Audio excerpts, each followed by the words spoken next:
What if the secret to life itself was hidden in the depths of the underworld? Long before humanity walked the earth, the gods gazed upon a world empty and silent. The bones of past generations lay scattered in the dark abyss of Mictlan, the underworld, forgotten and still. But one god, Quetzalcoatl, the feathered serpent, both majestic deity and mythical creature, could not accept this desolation. His shimmering feathers caught the light as he resolved to change the fate of the world. He would journey into Mictlan, where the dead reigned, and reclaim the bones of those who had gone before, giving humanity another chance to rise. But the underworld was no simple place to traverse. As Quetzalcoatl coiled his serpent's body and began his descent, shadows whispered and unseen dangers loomed. The path to life was steeped in death, and the land of the dead was not eager to surrender its secrets. Yet, driven by an unwavering purpose, Quetzalcoatl pressed on, knowing the future of the world hung in the balance. What challenges awaited him in this forsaken realm?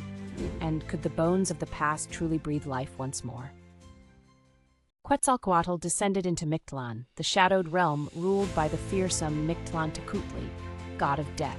Each step took him deeper into the unknown, where whispers echoed through the dark and unseen dangers lurked in every corner.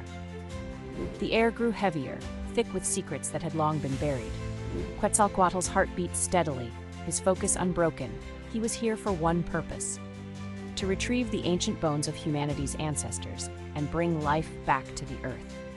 But MythkiPedia was not one to easily part with his treasures. The god of death had his own designs for those bones, and his gaze followed Quetzalcoatl's every move. In the suffocating silence of the underworld, the tension grew, tightening like a coil. The feathered serpent god pressed forward, unsure of what lay ahead. The shadows seemed to close in around him. Would Quetzalcoatl manage to outwit the god of death and complete his mission, or would the darkness swallow him whole? The fate of humanity hung on the edge of a knife, balanced between light and the unrelenting pull of the underworld. Deep within the shadowy depths of Mictlan, Quetzalcoatl finally stood before the chamber where the sacred bones of past generations lay hidden. But he was not alone. MythkiPedia, the Lord of Death, awaited him with a grin that sent a chill through the air. He had no plans to relinquish the bones without a fight. Instead, he proposed a cruel challenge. Quetzalcoatl must carry the fragile remains across the treacherous paths of the underworld without dropping a single piece. Only then could humanity be reborn. Undeterred, Quetzalcoatl accepted. Carefully gathering the brittle bones in his hands, he began his journey through the dark maze of Mictlan. But the underworld is a place of deception, full of traps laid by unseen hands, each designed to make him stumble. Every step felt heavier as the bones shifted in his grasp, the weight of his mission pressing on him. Would his strength and resolve be enough to outwit the god of death and succeed? Or would the precious bones slip through his fingers, lost forever in the cold embrace of the underworld? The answer lay in the next heartbeat, the next step, as Quetzalcoatl's quest teetered on the edge of success or failure. As Quetzalcoatl ventured deeper into the shadowy corridors of the underworld, a sudden twist of fate shattered his hopes. MythkiPedia, the god of death, had set a cunning trap. Quetzalcoatl stumbled, and in that split second, the bones of the ancient humans slipped from his grasp. They scattered across the cold, unforgiving ground, broken and cracked, seemingly beyond saving. For a moment, the weight of failure pressed down on him, and his heart sank. How could life be restored from something so shattered? But Quetzalcoatl, the feathered serpent, was not a god to surrender easily. Kneeling among the fragments, he saw something the darkness couldn't hide. These bones still held the spark of life within them. They were fragile, yes, but not beyond repair. In that moment of despair, Quetzalcoatl's determination reignited. He understood that creation wasn't about perfection, it was about persistence.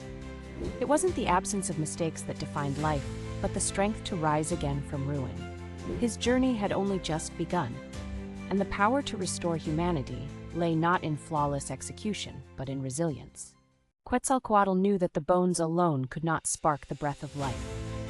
In that moment of realization, he made a sacrifice no god had ever dared before.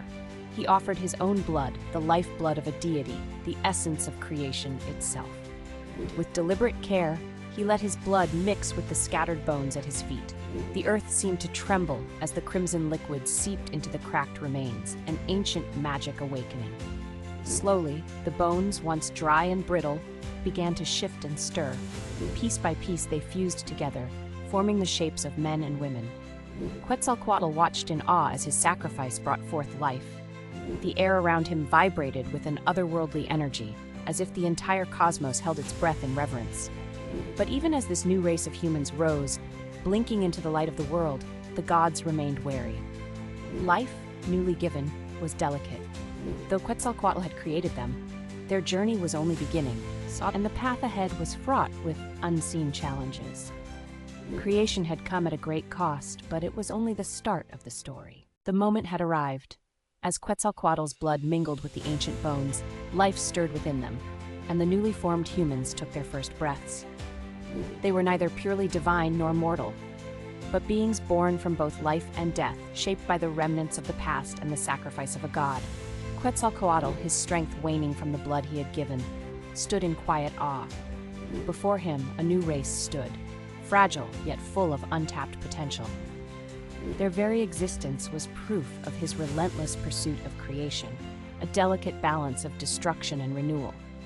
But this wasn't merely the beginning of a race. It was the dawn of a new era. Humanity had been forged from sacrifice, yet they were entirely their own. Quetzalcoatl, though weary from his journey, understood what this moment meant. The fate of the world no longer belonged to the gods alone. The future now lay in the hands of these beings, born from the bones of the past and the blood of a god. What they would become, what they would build, remained unwritten, a mystery as vast as the cosmos itself.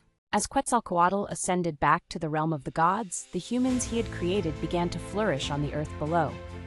The gods watched from a distance, marveling at what had been brought into existence.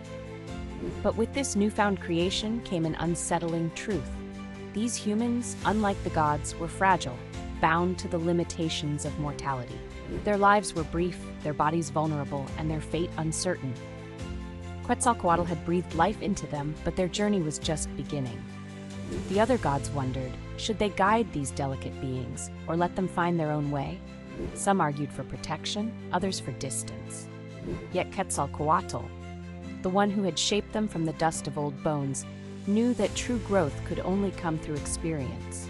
Humanity had to discover its own path, stumble through its own challenges, and learn from both its triumphs and its failures. They carried within them the wisdom of their origins, a connection to the past, and the potential for a future yet to be written. The story of life had just begun, and only time would reveal where it would lead. Quetzalcoatl's journey didn't end with the birth of humanity. It was only the beginning. His name became a symbol of wisdom, rebirth, and the ultimate sacrifice. He had descended into the depths of the underworld, outwitting death itself to bring life back to the world. But his victory came at a great cost. The blood he gave to create humanity became a bond that tied him eternally to his creation. And yet, even as the ages passed, Quetzalcoatl's influence endured, rippling through time like a whisper on the wind. This story is more than just a myth. It is the pulse of Aztec culture, a tale that speaks to the fragile balance between life and death, creation and destruction. Quetzalcoatl's act of creation was not just an isolated event. It was the start of a cycle, a never-ending rhythm of life reborn from sacrifice. The feathered serpent's legacy is woven into the fabric of existence, inseparable from the origins of life itself. As long as humans walk the earth, his story will live on, echoing through generations, a reminder of the power that brought them into being.